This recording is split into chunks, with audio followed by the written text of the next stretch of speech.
papier, je suis Judith, je suis démonstratrice Stampin' Up dans le nord de la France et le projet de carte simple et rapide de cette semaine que je vous propose de réaliser ensemble, c'est celui-ci, une petite carte vraiment avec un sketch, donc une disposition très simple qui pourrait être adaptée avec des produits que vous aurez chez vous à la maison. Allez, c'est parti, on fait une autre version de cette carte.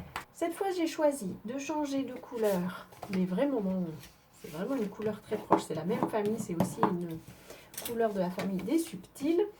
J'ai choisi d'y déposer un morceau de papier de série design. Est-ce que j'ai noté la référence?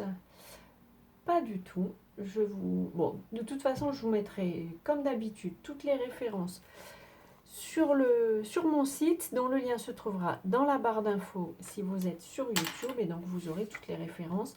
Mais c'est le papier de série design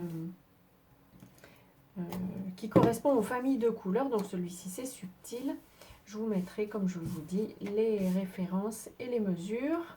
On va disposer ça. Alors il est un petit peu plus grand. C'est un morceau, le papier de série design des familles de couleurs, c'est un papier en 15,2 sur 15,2, c'est 6 pouces sur 6 pouces.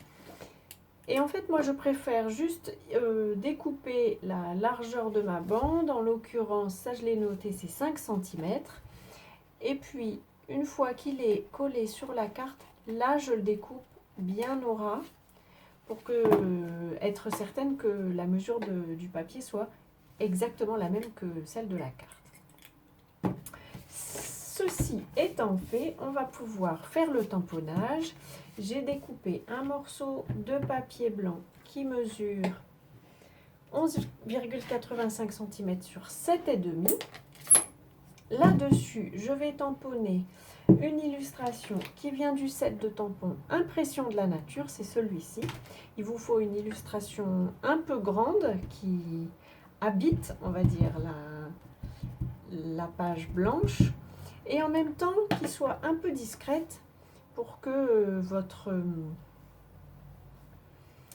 votre souhait qu'on va tamponner sur le dessus juste après soit bien visible quand même. Donc c'est pour ça que j'ai choisi la famille des subtils.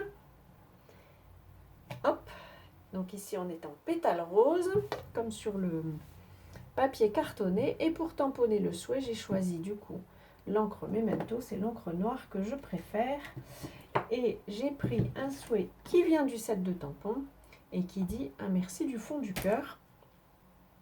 Je ne l'ai pas encore essayé. Sur l'autre carte, j'avais pris un souhait du set de tampons Souhaits Essentiels. Vous savez que je l'adore, celui-là.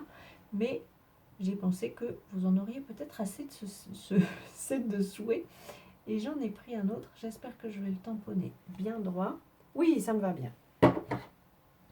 Et on en a terminé avec le tamponnage. J'aime beaucoup aussi la police de caractère de ce souhait-ci. On va pouvoir faire le montage de la carte.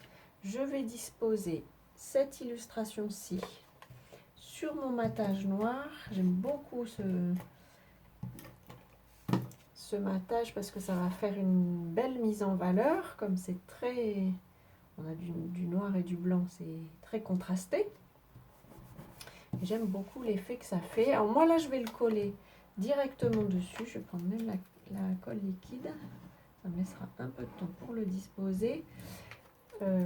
Mais vous pourriez aussi le disposer avec des mousses, des Stampin' Dimensionals. J'avais envie pour cette carte d'être minimaliste en termes de matériel.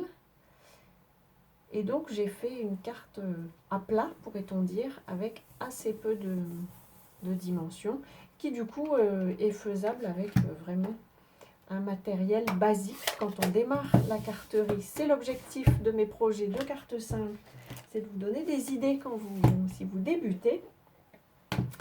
Alors c'était assez cohérent. Voilà, j'espère que cette carte vous aura plu. Je pense que vous trouverez dans vos stocks probablement une illustration qui correspondra. Sinon, vous pouvez aller voir le lien qui se trouve dans la barre d'infos et jeter un œil à ma boutique et passer une petite commande.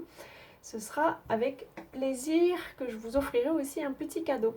Voilà, j'espère que ce projet vous aura inspiré. Si c'est le cas, pensez au petit pouce, ça me fait toujours très plaisir et puis ça m'aide. Je vous souhaite avant notre prochaine rencontre de passer de belles journées créatives si possible. Et d'ici là, je vous embrasse.